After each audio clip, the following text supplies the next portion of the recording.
ഒന്ന് ഇൽമുൽ ഉലമായി, വിവരമുള്ളവരുടെ വിവരം. വിവരമുള്ളവരുടെ വിവരം എന്ന് പറഞ്ഞാൽ രണ്ട് കാര്യങ്ങളാണ്. ഒന്ന്, വിവരമുള്ള ആളുകൾ വിവരം പഠിപ്പിക്കുക. രണ്ട്, വിവരമുള്ളവർ വിവരത്തിനനുസരിച്ച് അമൽ ചെയ്യുക. വിവരമില്ലാത്തവരൊരു വിവരമുണ്ട്, അത് ഏറ്റവും വലിയ ഇടങ്ങേറുമാണ്. ഏതും അങ്ങനെ തന്നെയാണ്. വിവരമുള്ളവരെ വിവരം വലിയ ഉപകാരമുള്ളതാണ്, വിവരമില്ലാത്തവരെ വിവരം വലിയ ഉപദ്രവം ചെയ്യും.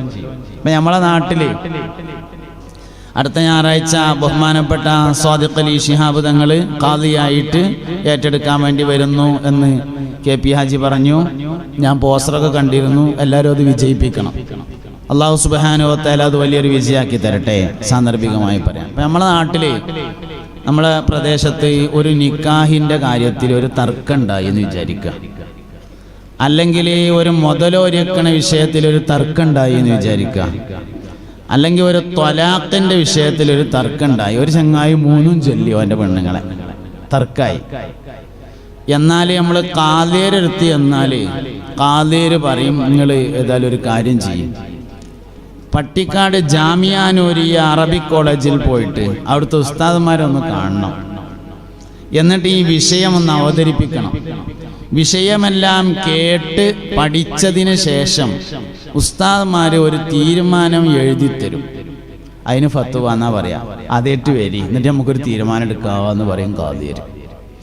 അതേ സമയത്ത് ചായപ്പൊടി കച്ചവടം ചെയ്യുന്ന ആളോട് ചോദിച്ചു നോക്കുകയാണെങ്കിൽ മൂന്നും പോയി എന്നുള്ള മസാല അപ്പം കിട്ടും, ഒരു ജാമ്യക്കും പോകേണ്ടി വരില്ല. ഇതാണ് വിവരമില്ലാത്തവൻ്റെ വിവരം. ഈ ഉമ്മത്തിൻ്റെ ഏറ്റവും വലിയ ശാപ അതല്ലേ? നിങ്ങളൊന്ന് ആലോചിച്ച് നോക്കുകയാണ്. ഞാനീ പറഞ്ഞത് ശരിയല്ലേ എന്ന് ആലോചിച്ച് നോക്കി. നിങ്ങളങ്ങനെ മസിൽ പിടിച്ചിരിക്കേണ്ട ആവശ്യമൊന്നുമില്ല. എൻ്റെ അനുഭവത്തിലുള്ള കുറേ ശരികളാണ് ഞാനീ പറയണത്. ഒരാള് ഏതെങ്കിലും ഒരു ഖാദിയരോ ഒരു മൗലിയരോ അതൊന്ന് ആലോചിച്ച് പറയാന്ന് പറഞ്ഞാൽ ഓൻ വിവരമില്ലാത്തവനായി. ഇങ്ങനെയുള്ള സംഗതിയുള്ളത്. സംഗതി വിവരമുള്ളവൻ എന്താ ആലോചിച്ച് പറയാന്ന് പറയലാണ്. പെട്ടെന്ന് മറുപടി പറയില്ല. നിറകുടം തുളുമ്പൂല എന്നാണ്. അരക്കുടം തുളുമ്പ് മാത്രമല്ല, മേത്തുക്കാവും. തുളുമ്പിയതുകൊണ്ട് കുഴപ്പമില്ല, നമ്മളെ മേത്തുക്കാണതാ പ്രശ്നം. ഈ മഹലിലൊക്കെ നിൽക്കുന്ന ഖത്തീബന്മാരും സദർമാരും ഒക്കെ അഭിമുഖീകരിക്കുന്ന വലിയൊരു പ്രശ്നമുണ്ട്. പേരിൻ്റെ അർത്ഥം പറഞ്ഞു കൊടുക്കല്. കുട്ടിക്ക് പേരിടാൻ ഓലെന്തേലുമൊക്കെ വാപ്പാൻ്റെ പേരിന്ന് 2 അക്ഷരം, ഉമ്മാൻ്റെ പേരിന്ന് 2 അക്ഷരം, നാടിൻ്റെ പേരിന്ന് 1 അക്ഷരം കൂടി കൂട്ടിക്കൊണ്ട് വരും. അങ്ങനെ